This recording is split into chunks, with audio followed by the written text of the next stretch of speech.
Topping the week's headlines from the State House, Governor Mike Braun delivered his first State of the State address on Wednesday. His speech focused on property tax relief, income tax relief, public safety, health care costs, and education. Republican and Democratic House leaders were among those in attendance for the governor's remarks, and two of those House leaders are also with us tonight as we follow the work of the General Assembly on this week's Primetime.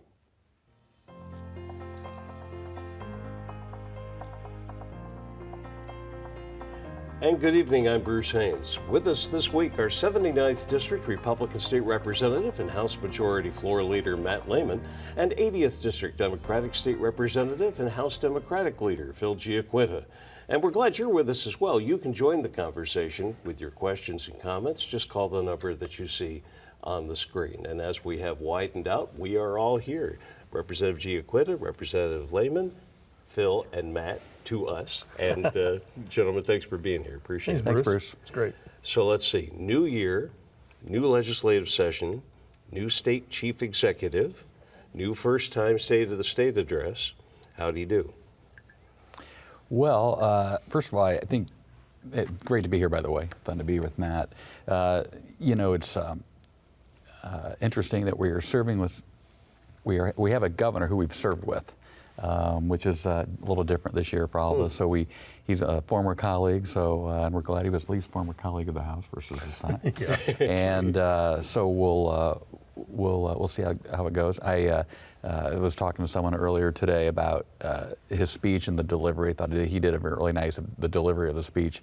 It was kind of interesting how he was kind of engaging and with the audience, if you will. He was kind of, he'd say, "Well, what do you think about that?" We'd have to kind of answer. So certainly, the House Democrats have always we've been talking all session about bread and butter issues, trying to make sure that we're looking at different ways to lower costs for Hoosiers. And I do like the fact that the governor was talking about emphasizing particularly healthcare costs. These are things that we've kind of, we've tried some things, we've looked at things, but I've actually had a personal conversation with him in his office a couple weeks ago about this, the issue with regards to healthcare, and there's a whole bunch of issues out there that we know, having been coming off the campaign trail last summer, where Hoosiers are struggling, and we're going to do all we can to make sure that we can, whatever we can do to help lower costs for Hoosiers. And so there's some good things in the speeches. Obviously, there's going to be some things that I disagreed with. We'll probably get into those as the show moves along. Sure. Yeah. Matt, how about you, sir? Yeah, well, first of all, like Phil said, it's great to be here, and it's always good to be with Phil. I did say we're sitting on the opposite sides of where we normally sit on each other. I'm usually on that side of him, but I thought the governor did a good job. I think it was a different speech than what maybe we've been used to in the past. I think he was more engaging. I think he was more focused on specific issues. And I'll agree with Phil. I think we want to see those same issues that are affecting Hoosiers. Primarily, I think he hit on the property tax issue. He's always been on the campaign trail he was on. He was always talking about the health care issues, and so those are a couple of our priority bills, are health care related. And I think it's going to be. I think we'll have a little more. Not that we didn't, but a little more participation maybe from the second floor on some of those issues as we move forward. I wondered about the property tax topic and, of course, healthcare as well, and thinking of the work that has been done by the legislature on property tax, getting into that and that game where you have little squares inside a big square and you have to move them all around to get to the picture. When you're working through capping annual increases, finding ways to help with new homeowners and farmers and reform the system with transparency, how is this tax relief going to be achieved when the legislature is also looking to balance the needs of schools and local units of government and things of that nature? You want to try that first? Way to start with the easy question. All right, it's fine. Too bad we're out of time. Well, it's always a little short when you get here, right? Yeah. Yes, no. This is you definitely have a dichotomy here, because what you have really a serious situation where people are asking for relief from their property taxes based on what's been happening over the inflation and everything else over the last several years. But I remind them, the state of Indiana takes no property tax dollars. We don't get any money from property taxes. It's all local money. So when we put our finger on that scale, we have to look at who are we going to be impacting. So I don't think we're there yet. I think we have a lot of moving pieces to this puzzle yet. I think there's probably some low-hanging fruit. You might be able to do some things with seniors and veterans and some things that are really more impactful there. I think that we're trying to engage the locals and say, give us some ideas. Tell us what you think is a good idea regarding how do we get to where we can bring a little bit of relief at the same time not, and the last thing I want to do is to do anything from state dollars to backfill those losses, because now we've entered into that space. And you can't take it away. So one thing about government is once you've given some, it's hard to take it away. So if we backfill with state dollars, what is right now 100% local dollars, I think we're going down a bad path. So I think we have to be very cautious how we go. I think the governor, he's been very bold and very aggressive on this, but I think we're going to have to get to a point where we find some common ground and maybe not as far as what maybe he wants to go, or as where I think we may be able to end up. Mm-hmm. Phil? Well, it's a little different year with regard to the budget in general, because the last two we've had federal dollars that has boosted the surplus and the revenues in the 21 and 23 budget. So this is a little bit different this year. And you nailed it with your question, because there's really one word called shift. So any time that we start to move things around, there's going to be a shift to someone. Someone's going to have to pick up the tab, if you will, or we're not going to have the services. And one of the things that Matt used to serve on the county council in Adams County, and obviously my ties to local government here, is that we want to make sure that whatever we do, we got to make sure that the impact that it's going to have on local government, because there are still essential city services that Hoosiers are going to expect and demand. Whether it's police, fire, we know, and by the way, those are the major percentages that make up most local budgets. About 75% are police and fire and those sort of things. So, and then I think it's funny how all these things sort of relate to each other, because we talk about kind of the housing crisis, and though I sometimes feel like we don't necessarily have. The problem that we have is I think we need more supply, more housing supply, which could then help lower the cost of homes, particularly for new home buyers, and then could potentially then lower the cost of property taxes. So I did hear today, talking with the local assessor's office, that it looks like the reports that I'm seeing that are going to come in, property taxes are going to be a little bit lower than they would have maybe were last year, just because of the home sales are starting to slow down a little bit and things like that. So we got a lot to talk about, a lot to discuss, and a long way to go for the end of session. And I was hearing too from Senator Holden, who was on the program last week, that any work done on property tax is going to be a forward action, because FY25 or calendar 25 property tax is coming soon in the mail already, so that those numbers, if I have it right, relief is however that is spelled finally, ultimately would not include necessarily 25. Right. And I think if you think back, I don't remember what year it was, we made some very serious changes to how those were processed and things like that, and that process delayed actually tax bills going out. And we had some municipalities that were not getting their tax revenue or meeting their tax obligations within like a year. So I think one thing we're very cautious of is we can't be reactive, we need to be proactive. And so I do think what comes will be looking at longer term, places where you maybe can see a little bit where it's going to stop and where there's some benchmarks. And so we'll see. And as Phil said, we're a long way from the end of April, and I think a lot of things are going to change yet. There are a number of bills that are in the pipeline now dealing with different aspects of healthcare, for-profit, not-for-profit, insurer, pharmacy, Medicaid, of course. Which ones, how do you put those in some sort of priority order, say from your caucus perspective, and then maybe Matt's? Go first, shall we go? Yeah. Well, with regards to Medicaid, that's we could spend whole show on that, as you know, Bruce. There was we go back to an accounting error, if you will, and we know that we there have some obligations there to the neediest of Hoosiers, and we want to make sure that folks like that, you know, and sometimes too when we say Medicaid, we don't really realize that it's the HIP program and it's these other Healthwise and others that, so actually these programs have names that everyday Hoosiers use, and so we got to make sure that that those folks are still taken care of. And then with regards to the other type of healthcare savings, you know, we've talked about lowering the cost of prescription drugs. We've talked about transparency, so the opportunity to potential shop around for better value, better services for healthcare. There's, as you mentioned, there's other bills that are going to be out there with talking about hospitals, not-for-profit hospitals, and things like that. So I'm not sure if you're on healthcare or not, you're definitely on the insurance committee, but these issues have really dominated a lot of time for the legislature.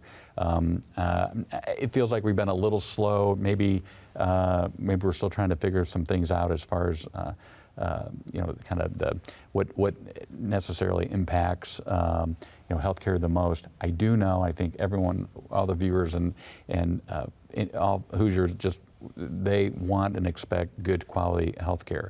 And I want to make sure that they all can receive that, but obviously also do everything that we can to help lower the cost of health care. Yeah, and I would say, you know, we we made healthcare part of our priority. So our House Bill 1003 and House Bill 1004 are both bills, one dealing with just creating much more transparency in the process, creating some benchmarks for them, for insurance companies and health providers, from a cost standpoint, cutting out some loopholes, maybe some things like that. So 1003 is really more. I think that'll come out with a lot of bipartisan support, because I think it really is a very large bill on some common sense issues around healthcare that will have a smaller impact maybe. And then 1004 is really the one that is saying, look, if you're a not-for-profit hospital, if you can't get to where you're 200% of Medicare, and Medicare I know is not 100% reimbursement anymore, like it was at one time. It's lower than that, but it's still capping that at 200% of Medicare.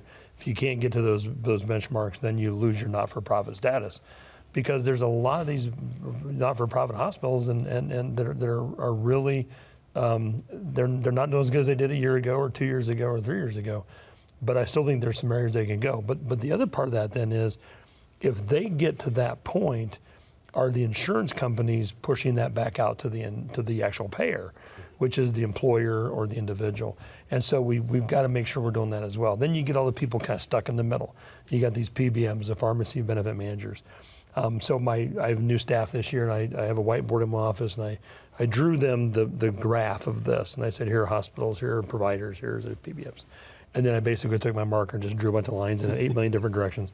And I said, there, does that make sense? Because that's kind of how you feel. You feel like we're going in every time we go over here, then you got to go over there, and you got to go back over here. And so we've got bills dealing with PBMs, we've got bills dealing with healthcare.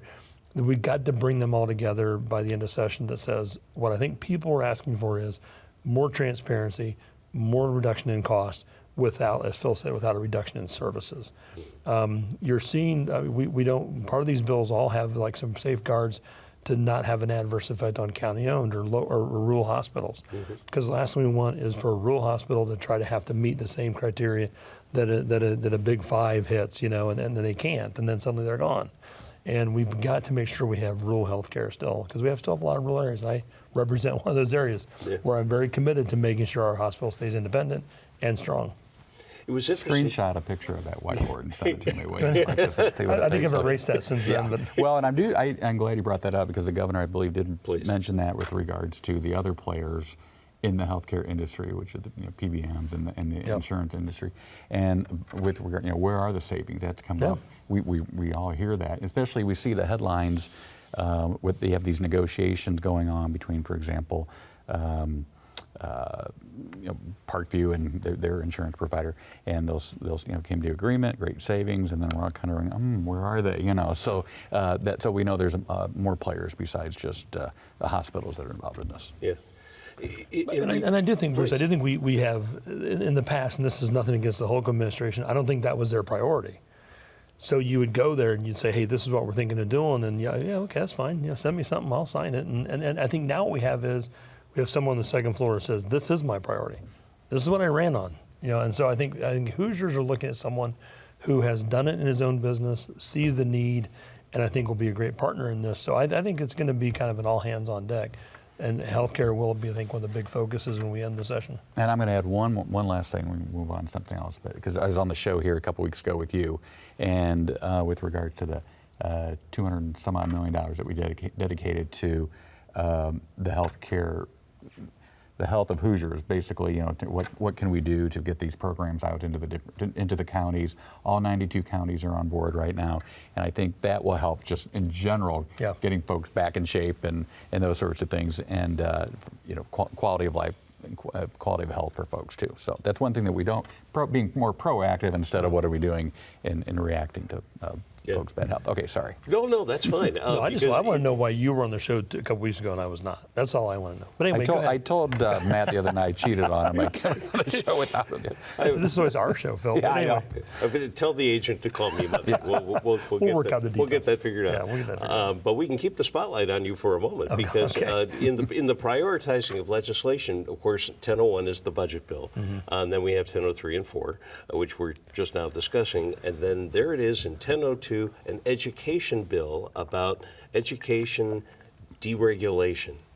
Yeah, and it's really interesting, because I was actually on this bill last year with Representative Tushka, and it did not get a hearing. And we said we've really got to, as much as education does take the majority of our budget. If you take K-12 plus secondary education, it's a huge chunk of our budget.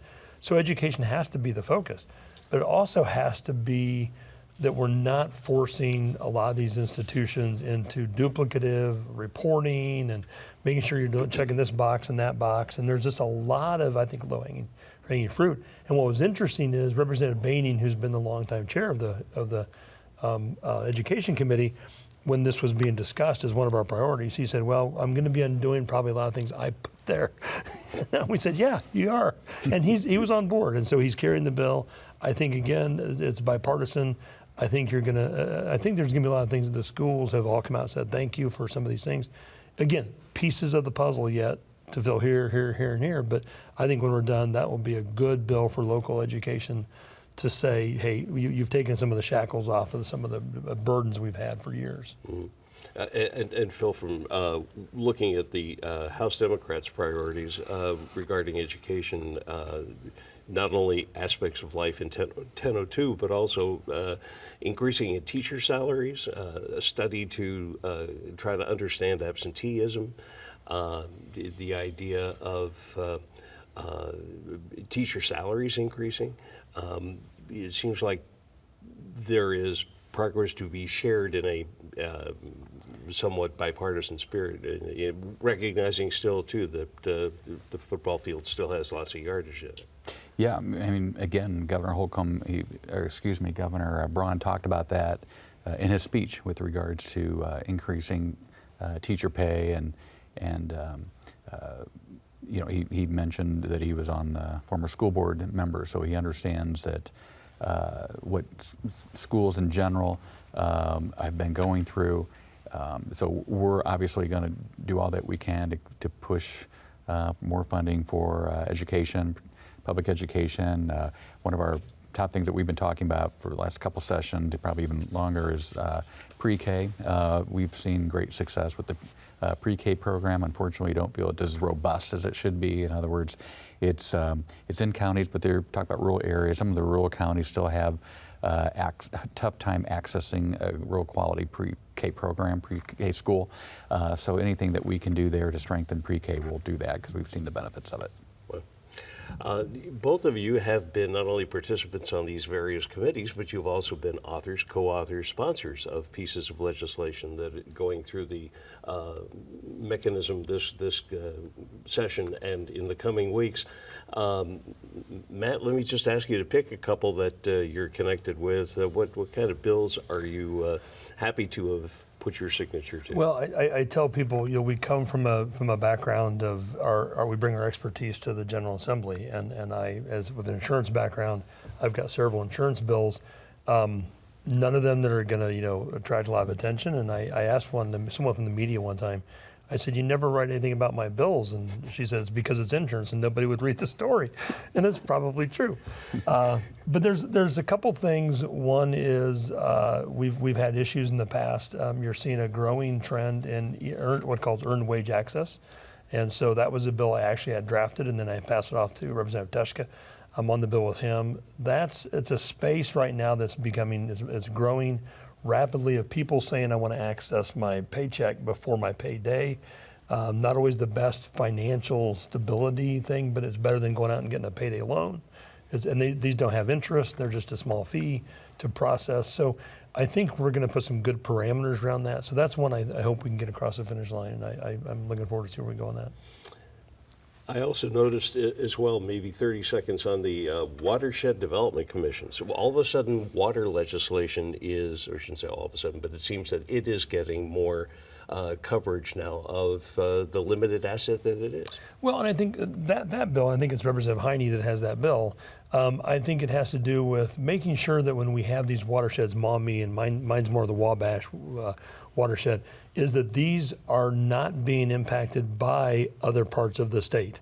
Where we got to make a rule to do something now, whether it be with the LEAP project issue with the water over there, that those changes in that structure don't have a negative impact on my watershed or on the Maumee watershed. So Representative Haines brought this up and said we got to make sure our watersheds are kind of independent, at the same time meeting the criteria needed, and that we're making sure that we do have the water that we need. Yeah. Phil, your legislations, there are two interesting pieces, both related to either athletic events and the transactions that occur therein, or the idea of being able to stream an event and feel good about it. Yeah, it's funny because sometimes, I think this comment actually might have been made on the floor this week about some of the best ideas, or at least things that you try to solve, or come from constituents that you meet at the door, we're probably, I know, going there pretty quickly, where all you do is anymore is pay with something with a credit card. But there are a lot of high schools are just kind of done that already, and there's been some concern from parents. Hey, I'm used to sending $10 with my kid, let them get their popcorn, and think, I really don't want to give them the credit card because who knows what they're going to do with it. So that's just kind of that's fun, but it's also trying to solve a problem. And then you mentioned the other one with regards to streaming and watching high school sports. I don't know. They do charge you for that, and to me, that's just something where is that necessarily appropriate? If people want to be able to watch a high school game from home, because the fees are a little bit high as well, and versus if you just went to the game by to participate and watch. So we'll see kind of where those go and throughout the system this year. I had also one to share with both of you. I think it is 10:06 perhaps, where we're looking at energy. 10:05. 10:05, Yeah. looking at energy, and the reference to 10:07. 10:07. 10:07. All right, so we're I'm glad all you know our priority bills better than I do. But loving the notion of the idea that this bill contains a wide-ranging draft that creates a tax credit for the manufacturers of small modular nuclear reactors. Yeah. Is there such a thing? Yes. Yes, there is. And I think it's something that we're going to have to truly embrace. This has been an issue. I had the privilege of touring the Cook plant up in Michigan a couple years ago. And I'd always kind of been a fan of nuclear energy. And then after touring that and reading more about it, I think if we have a need, I mean, you talk to the power companies and they'll tell you what we've produced in the last 100 years, we're going to have that same amount again in the next 10. Because of the desire, and you got the Google plant, you got the Amazon up in South Bend. They're pulling a lot of energy, and so we're going to use all hands on deck. But you got solar, you got wind. If the wind doesn't blow and the sun doesn't shine, you don't have any energy. So the most reliable energy we have is nuclear. You're seeing them develop more small nuclear. I told them I'd be more than happy to put one in my backyard. I'm not sure my neighbors like it, but I'd be okay with it. But I do think you're going to see that progress to where it's more regional. There's a movement right now to maybe some of the conversion over some of the maybe coal plants to move those over to more the small nuclear. And there is entities out there that can do that. We have about a minute left. Oh, my. 30 seconds apiece, if you can believe it. So other legislation you're following or keeping an eye on as we go through the coming weeks? Well, very quickly, 1007, I think the concern, the question is going to be is how much, while the SMR is being built, how much of that is really a cost to ratepayers. So we're going to be asked a lot of questions there. Been obviously several bills that we've gone through. One that kind of caught my eye this week was moving city election to presidential years.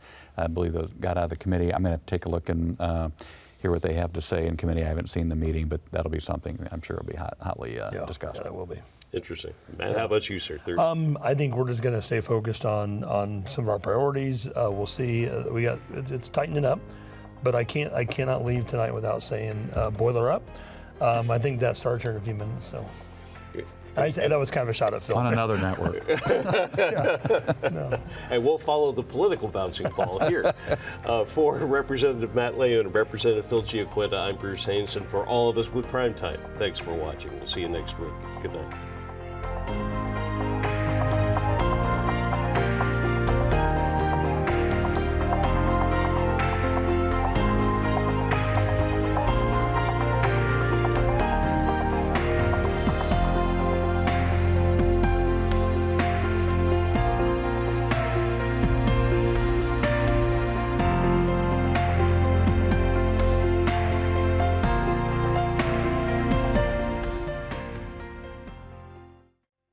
The preceding program on PBS Fort Wayne was made possible in part by the Kendallville Area Chamber of Commerce, in partnership with the U.S. Chamber of Commerce Foundation, presents the National Civics Bee local competition. Essays are due February 4th, and the top 20 competition is March 13th. Details at kendallvillechamber.com.